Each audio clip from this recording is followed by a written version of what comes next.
Ako ay Pilipino, ang dugo'y maharlika,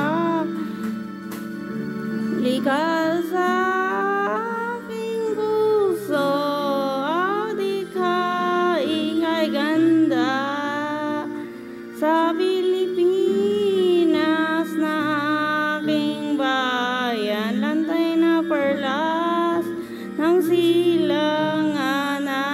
wari na tipo ng kayamanan ng may kapal.